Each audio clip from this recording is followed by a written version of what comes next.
Mike Puma, the longtime Mets beat writer for the New York Post, joins the show. Diamond Diehards is on.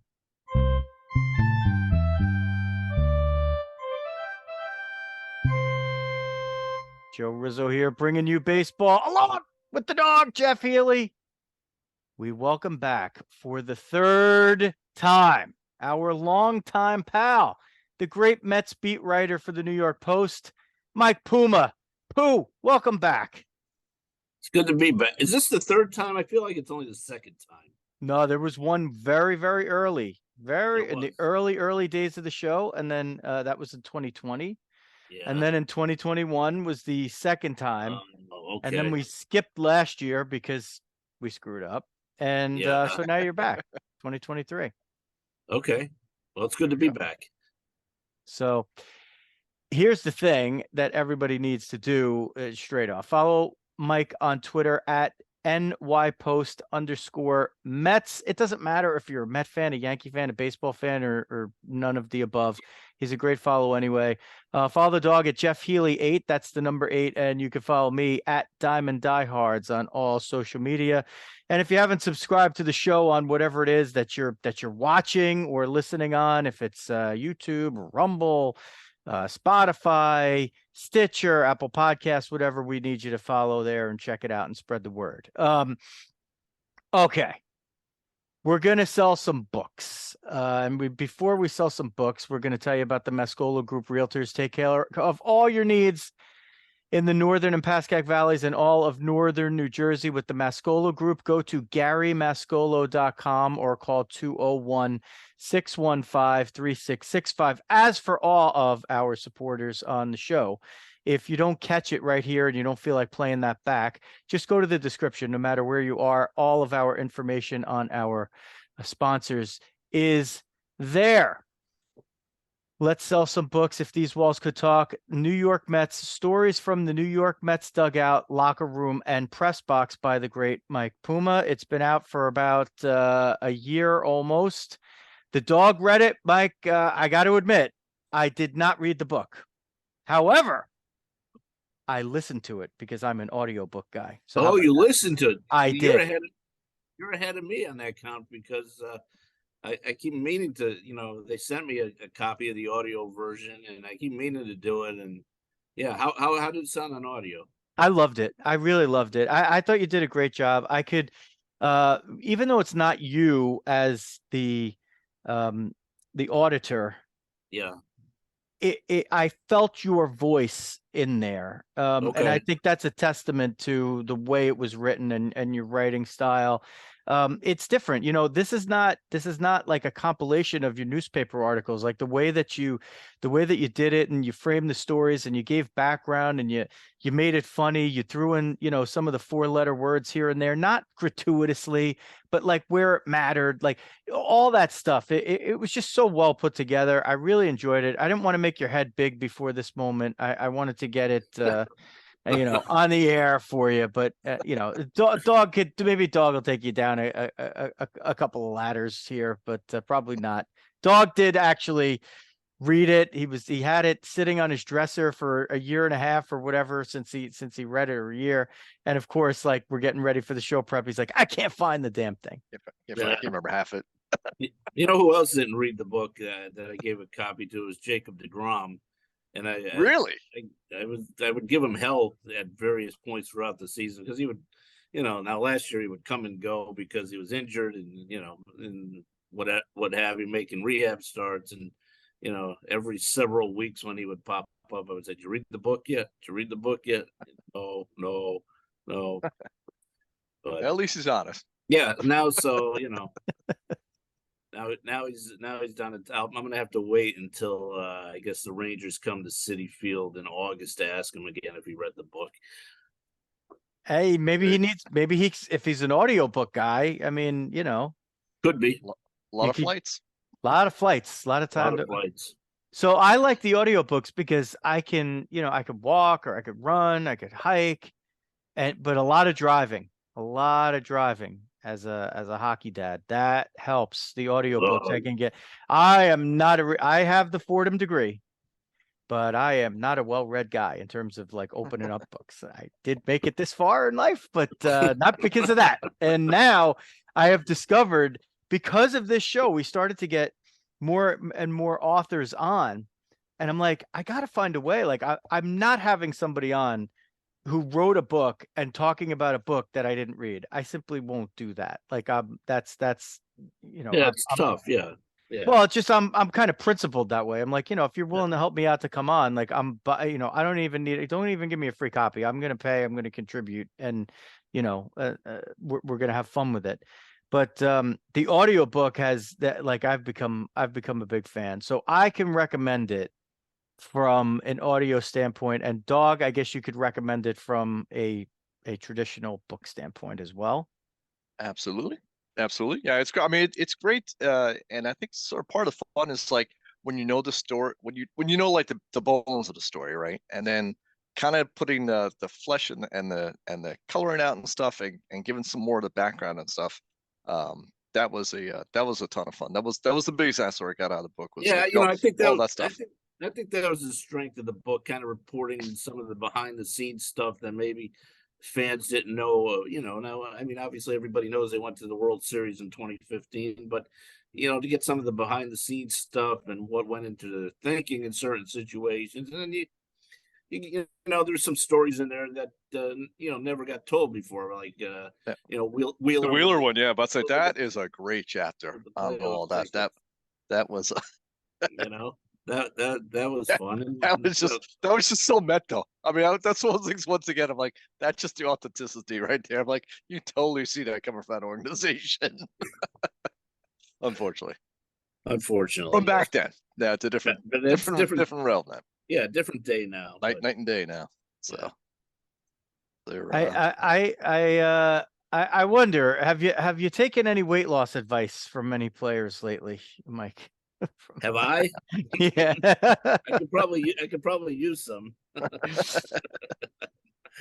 But no. But that was what I forget who it was. Somebody wanted you to drink that tea, was breaking right? your chops on it. Yeah. I know what you're referring to there. It's actually Frank Francisco. That's who it was. Frank Francisco. That Frankie Francisco. Yeah. He was the reliever with the Mets. They had him for 2 seasons, and we were down here in Port St. Lucie at spring training, and he's telling me about this herbal tea that he used that worked wonders for him, and it was great. And I'm listening. I'm like, okay, maybe I'll give it a shot. And so I'm trying to think what year. This had to be 2013, his second season with the team. And so I think it was before the spring training even ended. He went on the injured list. He didn't reemerge until I think September, maybe September. We were in Cleveland, and I think it was September. They were just playing out the string, and boom, there's Frank Francisco again. I haven't seen this guy in 6 months since we broke camp in spring training, and I see him in the clubhouse. First words, he looks at me and says, "You haven't improved." I gotta say, as a Met fan, we gotta say the same there, Frankie. And if I had been fast thinking enough, I would have said, "Well, neither of you." I think Dawg, I can't remember, but I think our pal Jeff Fry has told stories about Frank Francisco and being a character, like that he grew some kind of crazy hot peppers in his garden and he was giving them out to everybody. I don't know. I sort of remember that. And because when I was reading it in the book, I was like, oh, Frank Francisco, maybe we got to have this guy on at some point, like to talk about his. He was a little bit of a character. Oh boy. That's the kind of stuff in the book that I really loved. I thought you framed a lot of that stuff well. I really I liked so much of the early stuff too. Like from when you jumped on there. Give everybody, if they haven't read it, give them the little elevator pitch of why a Met fan, or even like, I'm not a Met fan. I loved the book. I loved it. I was telling my wife, I'm like, you got to steal this from me, because this is like all your guys, Al Leiter, Mike Piazza, all that stuff. So give everybody the little. I started covering baseball. My first year covering baseball, and I was working up in Connecticut at the time, was 1998. and Valentine was managing the Mets, and that was a big reason we started. I was at the Connecticut Post in Bridgeport, and we started covering the Mets was because Valentine was the local guy from Stanford. Stanford, yep. The team had shown some glimpses the previous year that they were getting better. So '98 is really the first year I started covering baseball, and that was just such a great time to begin a baseball writing career because the Mets are on the rise. They trade, for Piazza in May. And I was going back and forth between the Mets and Yankees that year. I'd go to Yankee Stadium when they were home, the Shea when the Mets were home.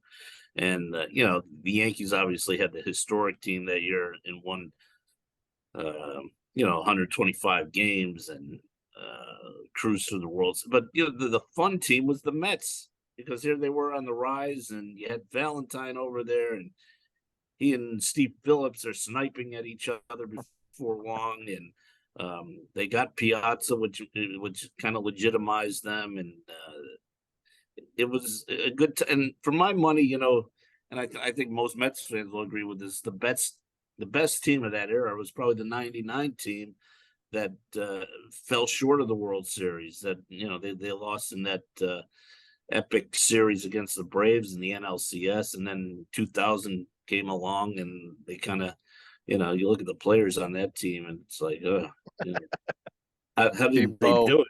How did they do it with Benny Agbayani and? That was probably to me, sort of, I'll say the pinnacle of, I'm spoiled by it, but like the pinnacle of Valentine's managing stuff. How he managed to stitch it together with that team, and just how they all overachieved was really, really remarkable to me. Yeah, and Valentine. So I mean, I got to know Valentine. He kind of took a special interest in me in those early years, where normally a new guy coming in, maybe, especially that's not on the beat, they don't. The manager's not going to give much attention to. But the fact I was the local guy from Connecticut, and we could BS a little bit, and I would pop into his restaurant from time to time when he was there, and so that got me started on the right track with him. And he was great when I was doing this book. He gave me some time, and little did I know, I think he held back his best stuff because at the time he was writing his own book. Oh, I know that. Which came out a little later, Valentine's Way, which was also very good. But there was some stuff that I had touched on when I was interviewing him for my book that he didn't want to go too deeply into. Now I know why. And now I know why.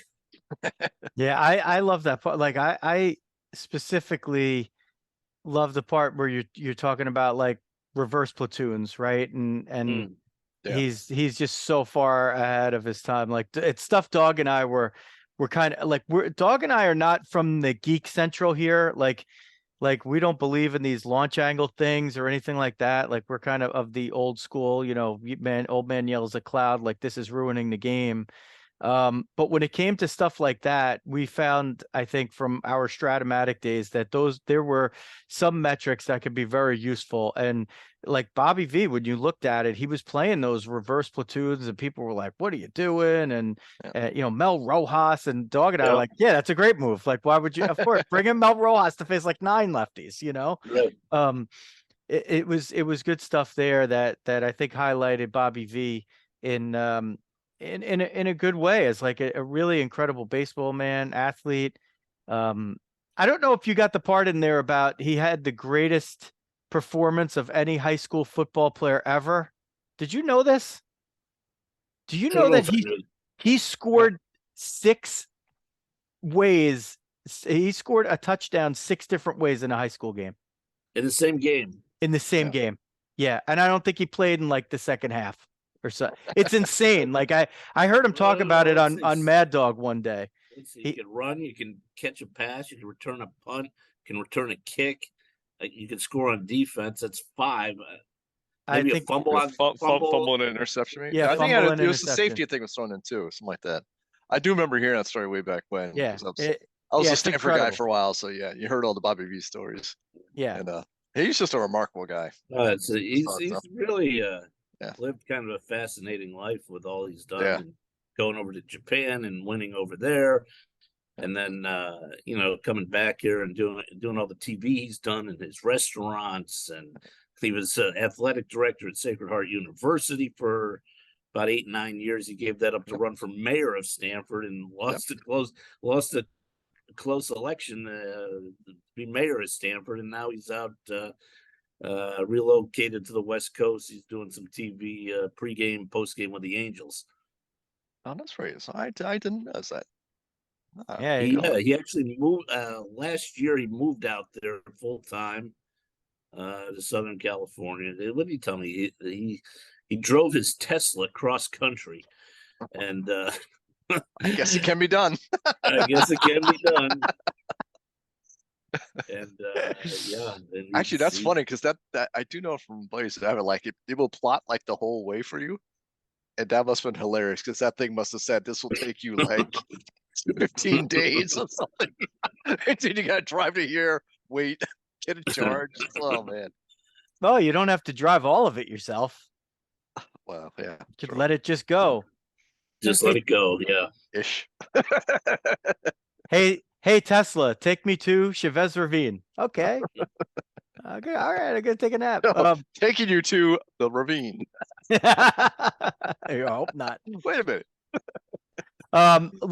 So that's kind of the early part of the book, and then you walk your way through some of the leaner years, the ups and downs, and then you get back to the World Series. Then you have that post World Series redux stuff, and a lot of David Wright. Like if you like David Wright, man, this is your book.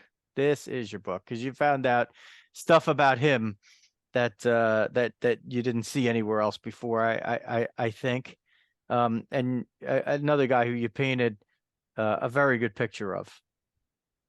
And David Wright was down there spring training. He spent a couple of days down here. He's kind of in and out. I think Buck Showalter would have liked to have him more down here to work with the young third baseman, but he had a lot of promotional stuff he was doing, marketing stuff.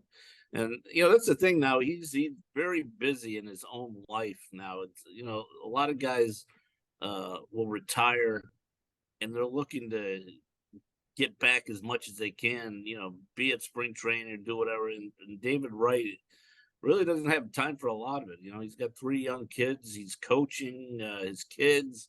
And he still does some promotional work for the Mets. So he didn't come to Old Timers Day last year. I know he caught a lot of guff from the fans about that, but he felt like he wasn't an old timer yet. So, and I think that was kind of cool too. Actually, I think because it kind of let some of the older guys maybe share a little bit of the spotlight. He'll have plenty of times. Yeah. It was a great event even without Wright. But yeah, there'll be plenty of events down the road for David Wright, and they'll eventually put his number up there with the other retired numbers. Yeah. What was your favorite part about writing the book? I mean, it doesn't have to be story. It doesn't have to be it doesn't have to be something that you wrote.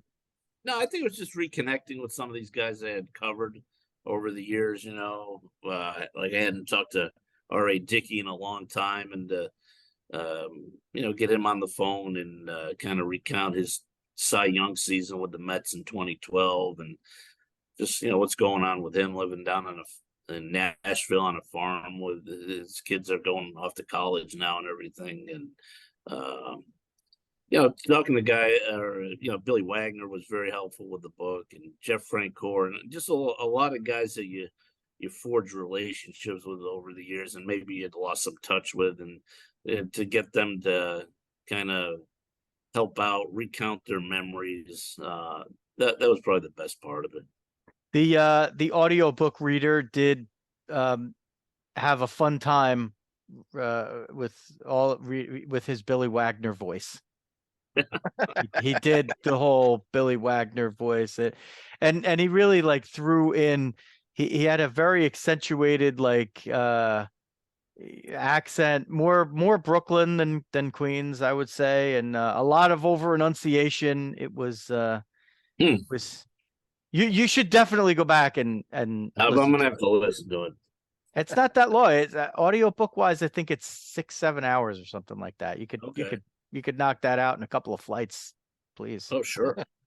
I want to take a little aside thing. We're not doing this live as we often do, and the World Baseball Classic is on the final between USA and Japan, just to give you a little time frame as we're doing this. Forget about the fact that you're watching it on demand or listening to it on demand. I just saw something come over Twitter that we're all Fordham guys. We're talking about baseball tonight.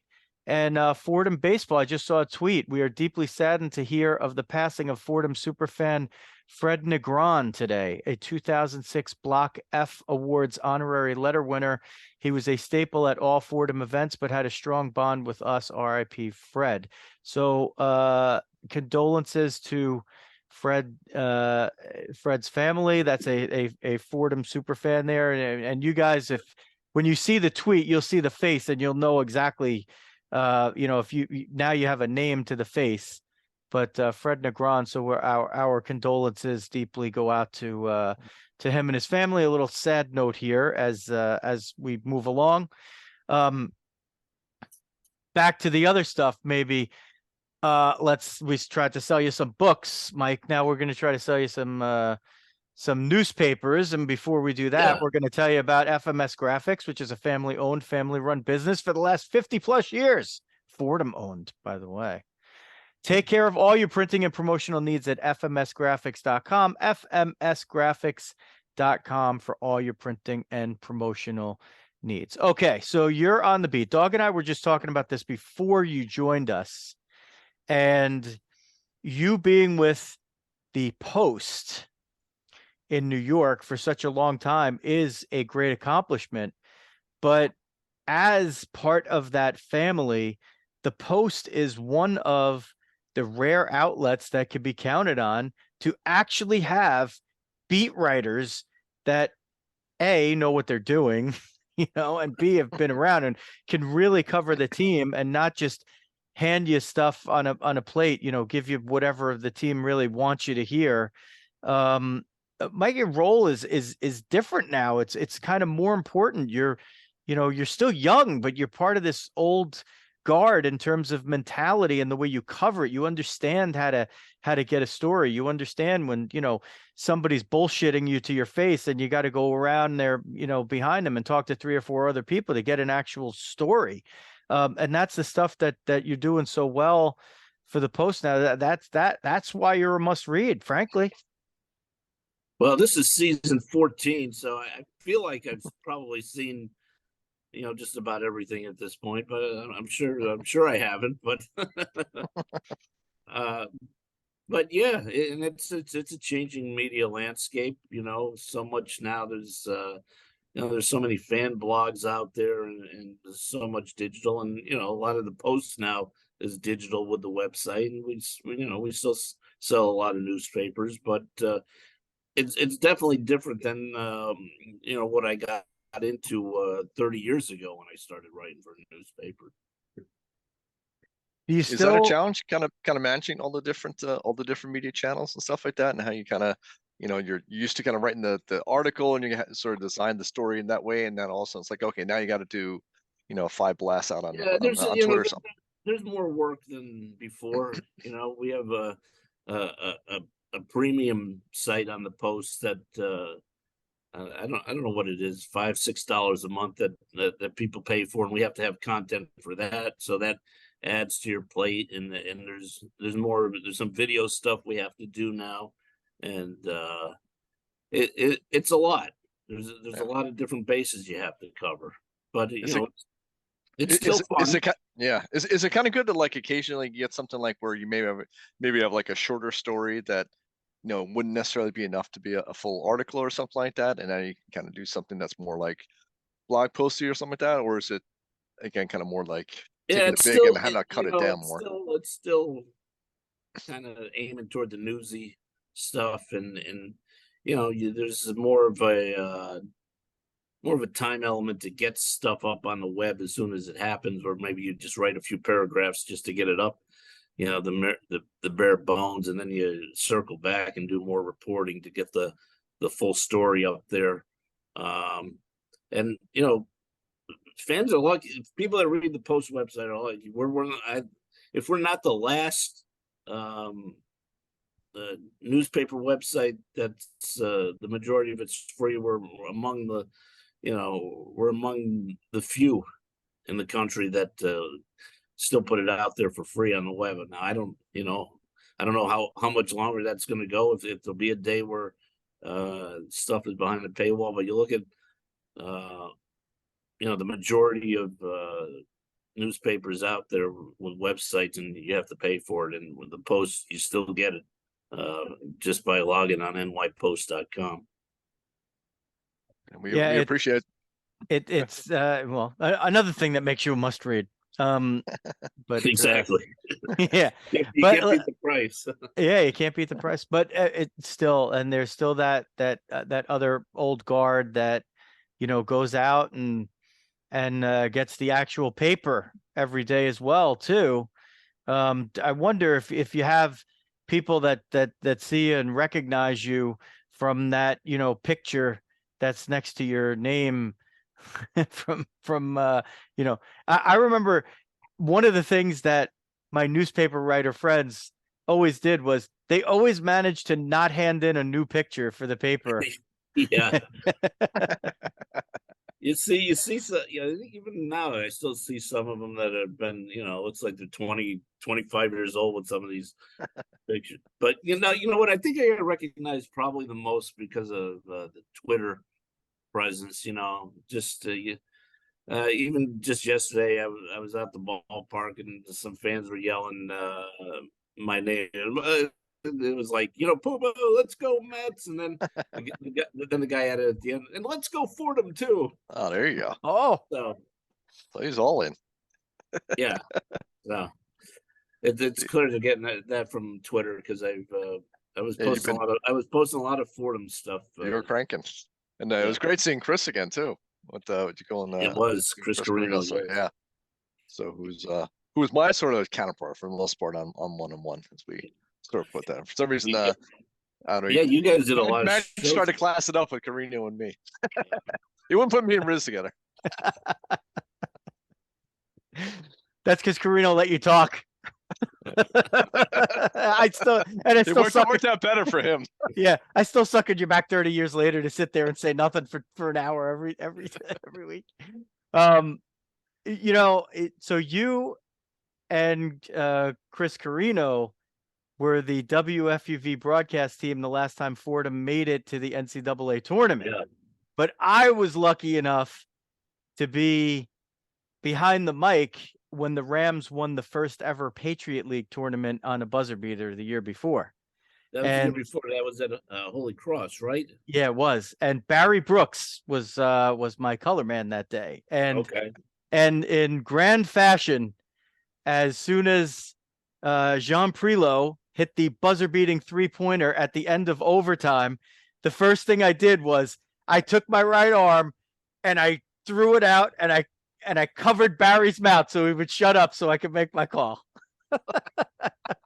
That's a good move. That was a good move. Hey, I made ESPN Plays of the Week, which back then was like a huge deal.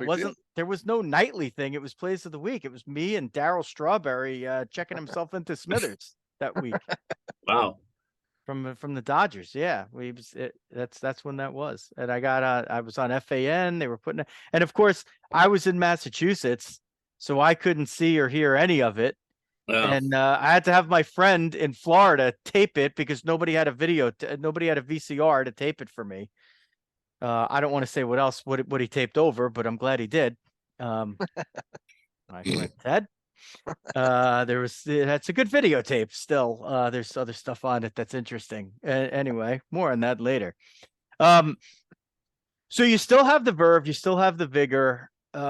You look forward to this season, and like the players, Mike, you're down in spring training, but you kind of don't get the benefit of getting yourself into regular season shape. Like you got to go down there and cover stuff at full speed like you always do, right?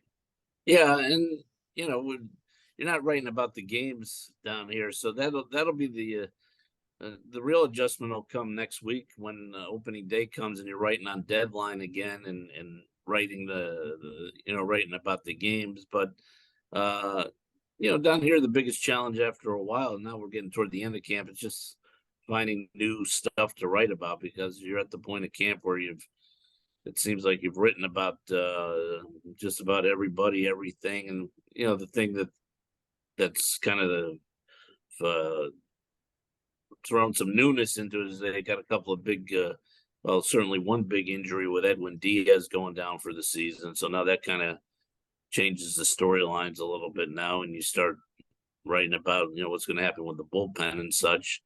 Brandon Nimmo got hurt the other night, but that's not nearly as big. It looked at the time like it might be a big thing, but it's not.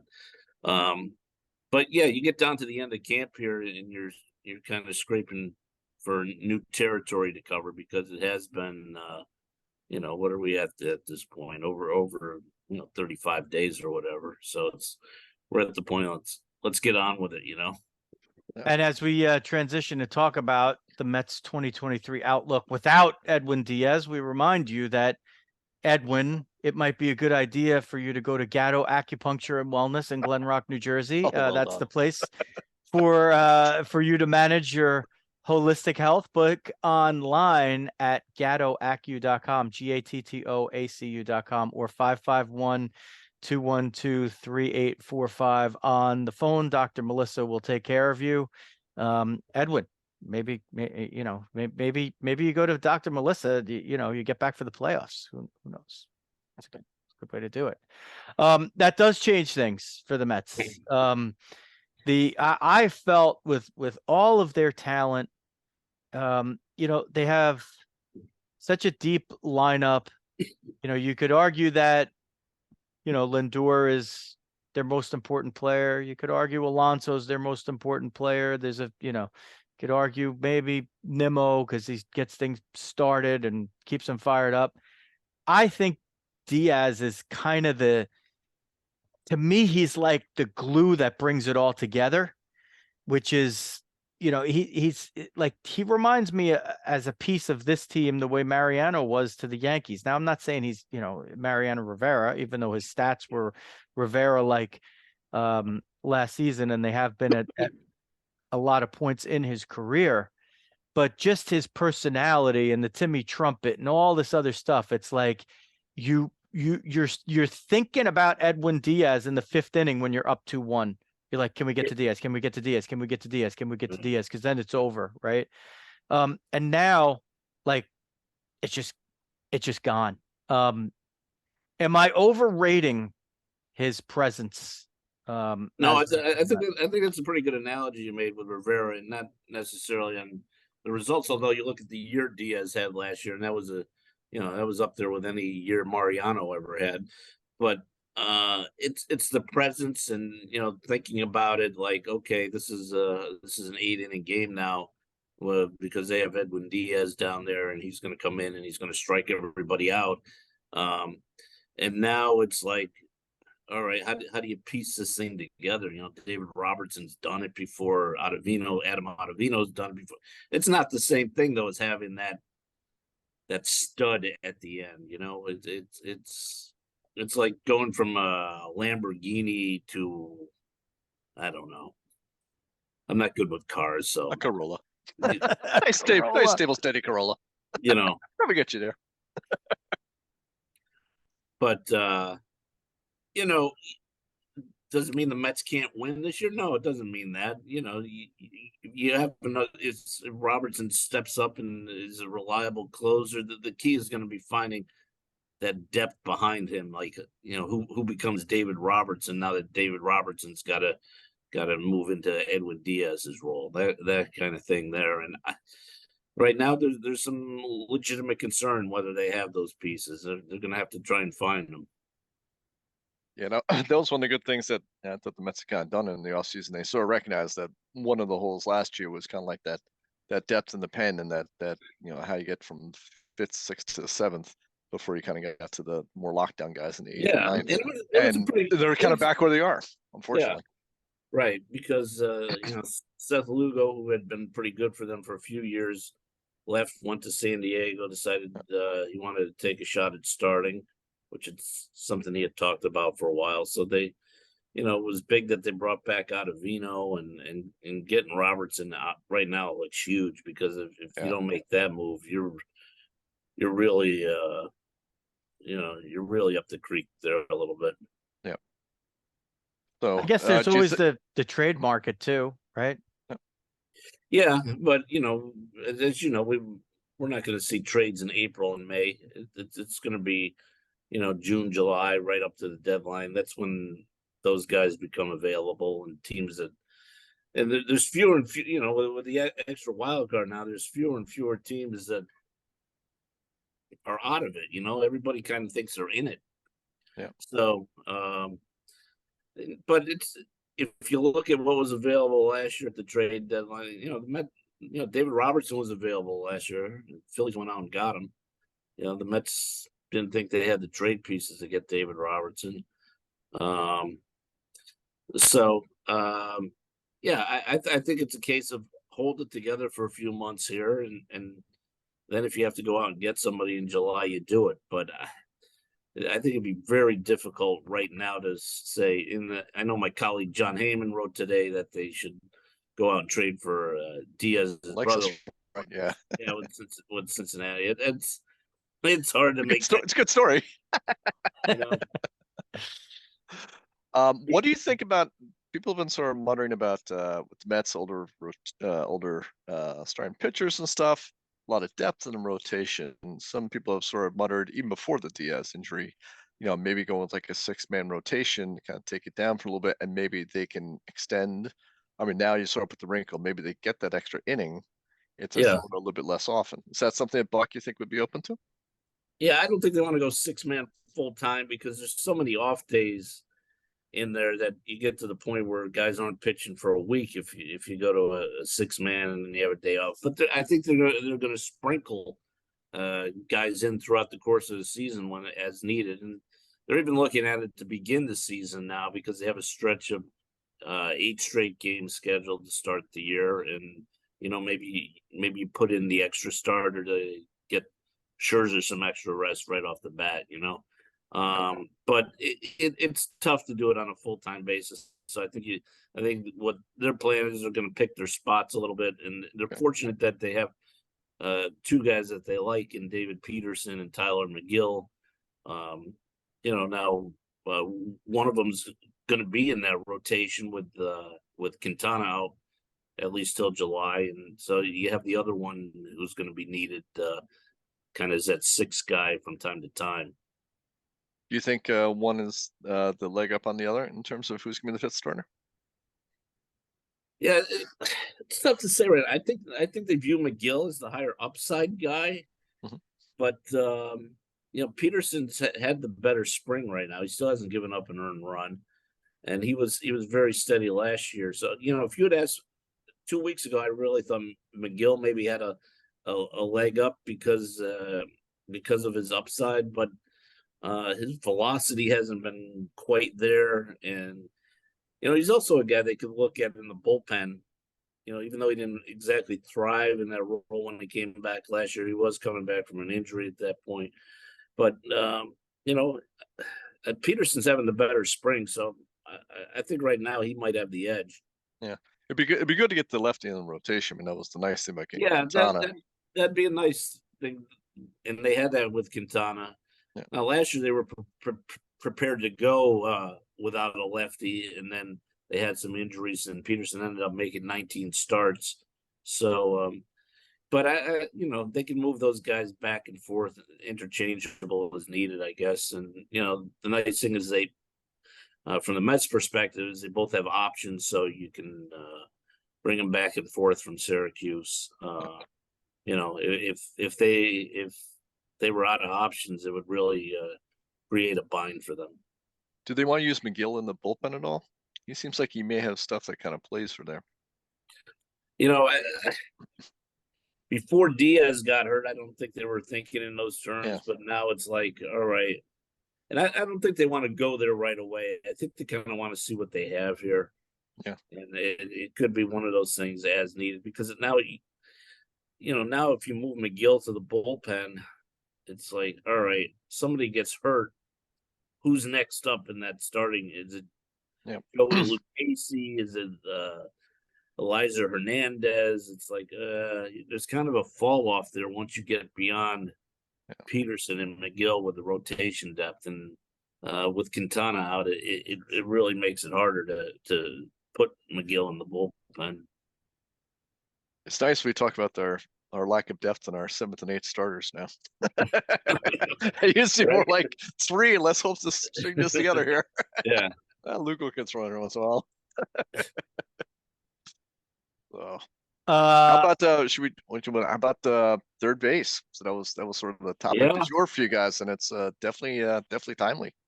That's very interesting right now, and Escobar's handling like the classy vet that he is. Well, he's a pro, and right? and they love him in the clubhouse, and he's a guy who, he's a guy that players rally around. They like him a lot, and he understands how it works. Now, I mean, Beatty's had a really good spring, and this could really come down to is are the Mets, is Billy Epler willing to move on from Darren Ruff at this point? Because that's kind of what creates the spot for Brett Beatty. Is you move on from Darren Ruff, Escobar becomes your right-handed DH, guy who can play a couple of different positions around the infield, and Beatty becomes your third baseman. But if Darren Ruff is here, it becomes more difficult to make that move. So it's going to be interesting here these last few days to see what happens. The fans will definitely flip out if Ruff is there. if social media is any indicator on that one. Yeah, so. And he hasn't had a great spring, and we saw what he did over that 2 months stretch last year after the trade. And the thing, if you're Billy Epler, I think that makes it hard to move on right away. The fact he gave up 4 players to the Giants to get Darren Ruff, and which makes me think he may want to give him a shot here the first month or 2 of the season, and then if it doesn't work out, say, okay, see you later. But Beatty's been impressive. There's a bunch of rookies hitting the cover. Well, and it feels like any of those are better pick than Ruff. Mauricio, right? Yeah, Mauricio, Vientos. Vientos. Alvarez has, the weird one is Alvarez hasn't hit at all in camp. He's in 115, striking out a lot. But the big thing that probably helps the Met organization overall, right? That's where it eases that he goes back to Syracuse and right. Works up. There's no clamor right now to add Alvarez. Let him go to Syracuse. Let him spend half the season there. Let him work on some things behind the plate, and then ideally he's tearing it up at the All-Star break, and if the Mets need the bat behind the plate, he can come up, and then I think ideally you would have Beatty and Alvarez in the lineup for the second half of the season. Dog voice of the fan. Dog is salivating over that. Digging that one.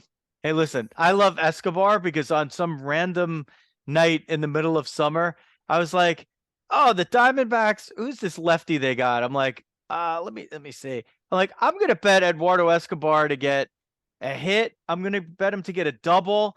I'm gonna bet him to hit a home run, and I'm gonna bet him to drive in 2 or more runs. It was the night that he hit for the cycle. I cleaned up. Oh, wow. Yeah, I just out of nowhere, I was like, I'm gonna bet Escobar. I'm just gonna keep stacking all this stuff. And he hit that was the night that he hit for the cycle. So I'm good. Whatever he wants to do, I'm good. I'm good for that. I'm a fan. Yeah. I won enough to buy an Escobar jersey that night, but I didn't because it just gave me more money to lose the next day. That's all. You're saving up for the Valentine Tesla. Yeah, that's it. I got a little ways to go to do that. All right. As we look at the World Baseball Classic now for one of our closing, getting close to the end here. We'll remind you that Big Ed's Car Wash is at 17-16 River Road in Fair Lawn, New Jersey. So if you are in the Bergen or Passaic County areas, you need to go check out the size of Big Ed's tunnel, 118 feet, clean and green. Make sure your vehicle is spotless for the spring or the summer, or if you're listening to this in the winter, and you could be listening to this 5 years from now, go to Big Ed's Car Wash, Fair Lawn, New Jersey, and tell them Diamond Diehards sent you. So World Baseball Classic, are you a yes or a no guy, Mike Puma? Listen, the players love it. A significant portion of the fan base loves it. I think you have to keep doing it. Now, me personally, do I watch it? No. But I think there's a huge market for it, and the players who participate. You talked to Francisco Lindor, who came back yesterday. You talked to Pete Alonso before he left. They believe a lot in the WBC. So now I think the key is trying to find something that works a little bit better than logistically. Do I have the answer? I mean, my idea would be to play every fourth year. I think they should scrap the All-Star game. Let's stretch the All-Star break out 8-9 days. Play a condensed WBC, not a 2-3 week version or whatever. Let's play it over 8-9 days. Do it during the All-Star break. The pitchers are stretched out. And I think that works better. I was just looking at a story on my phone during one of the commercial breaks here. Rob Manfred bemoaning the fact that there's not enough of the top pitchers participating. Well, that's not going to happen in spring training. You're not going to get Max Scherzer ramping up very quickly to participate in the WBC, but you do it at mid-season and have a protracted All-Star break. Yeah, I think you'll get guys like Max Scherzer and Garrett Cole and Justin Verlander wanting to represent their country. No, to me, November doesn't work just because players have shut down at that point, and you're not gonna ask a pitcher who's gone out and thrown 200 innings to, shut down for a couple of weeks and rest and then start ramping up again I don't see how November works at all. So I think, for my money, the way to do it is do it every 4 years, have a protracted All-Star break, and do the WBC. It's not a bad idea. You can't do it after the season. Like people have talked about, do it after the season. You can't do it after the season. You have no prayer. The NFL is going to just kill any interest that you would have over here. And now you've also had players that have gone through the entire season and they're just going to be not into it. Like and you're going to have guys that were shut down for the last month of the season for mileage and stuff. So I do agree. I think the window is the All-Star break. And if it's every 4 years, I guess that's about as good as you could hope for. I just don't see how they could do it in 8 or 9 days. Like they'd have to shut down for, I think, like 2.5 weeks, because you'd have to, if you're including the Asian teams in there, you got to give them a little travel time and acclimation time. I think what you could also do is you could take maybe some of the other teams and you could have like qualifying leading up to it. So you do maybe you could just get it down to the point where you have, everything's a best 2 out of 3. And you have 8 teams play best 2 out of 3. You can do that in short order. So maybe you could do that and you just have the top 8 determined beforehand.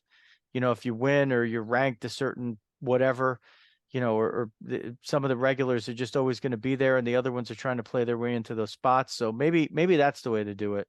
I'm a yes on it. I have it on. I can't say I've watched every single game, but these games have been intense. So in my real job, I had one of my coworkers who I've never met in person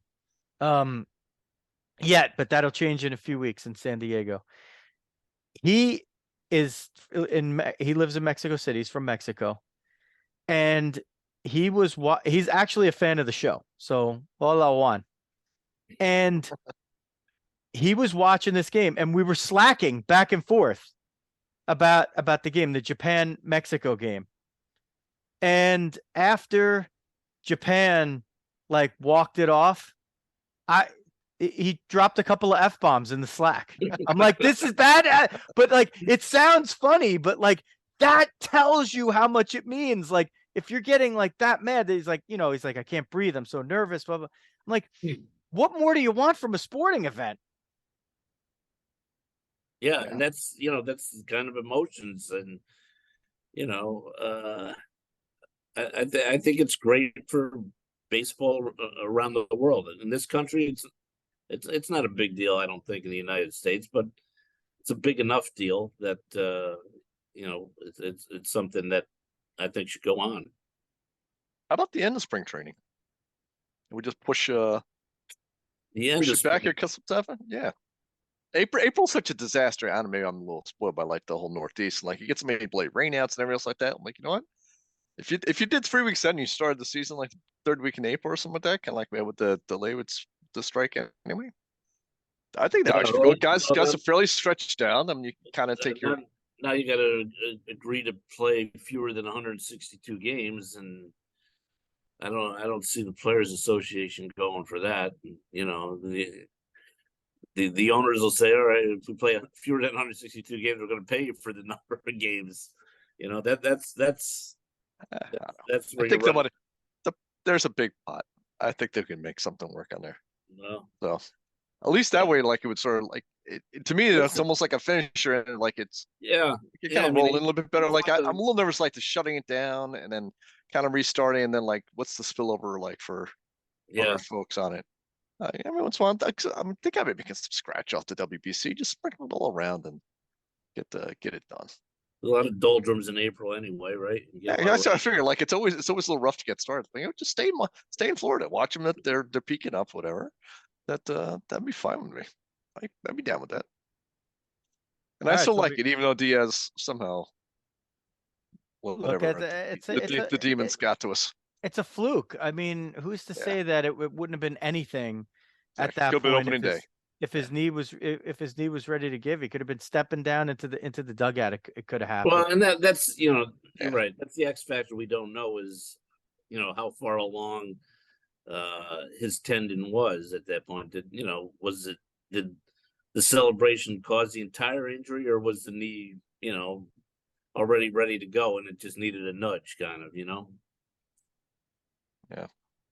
Well, I'll be honest. I'm a little nervous about that drive leg. I'm crossing my fingers that it comes back okay for that. I mean, it seems like it's everything you see. It seems like it's a recoverable injury, and kind of once it's fixed. But boy, anything with the pitcher's drive leg makes me nervous. Yeah, and this is this is an injury NBA players, NFL players have come back from, and listen, we know Diaz is going to have the best medical care, and he may even push it, try and come back before the season's over. But from the Mets' perspective, I think right now you would just sign up for 2024, the first day of spring training. He's back and ready to go. That's what you want right now. I mean, behind the scenes, is there a world in which every star aligns in every possible good way, and he somehow could be back for at any point in the season? Well, yeah, this could be I think the ultimate best case is 6 months. So 6 months puts you in the middle of September, and then you start building up to pitch, and maybe if you're still playing October 15th, Edwin Diaz is coming back, and it's a matter at that point. Do you want to trust the 43 degrees? Yeah, you want to trust the post? Do you want to the guy who hasn't pitched all year? Do you want his debut to be game 4 of the NLDS or something like that? I don't know. I got to tell you, 6th inning, 2-2, first and second, 2 outs, Manny Machado's up. Give me Timmy Trumpet. That would be a That would be a moment. That would be that would be insane. If he was like he worked his way back and he's coming in to face Machado. And of course we know Machado, he's gonna hit him with a pitch. And then he's going to walk the next guy on 4 pitches, and then he'll get a pop out. Yeah, the one benefit he has as a reliever is he doesn't have to build up like a starter would. So it could be once he starts throwing, it could be a shorter comeback time, maybe 3 weeks instead of 5 weeks or something like that. So no, that would be a hell of a moment if he comes in the middle of a playoff game, makes his debut, and you got the trumpets blaring and the game on the line. I think Mets fans would sign up for that scenario right now. Oh yeah, Dawg just did.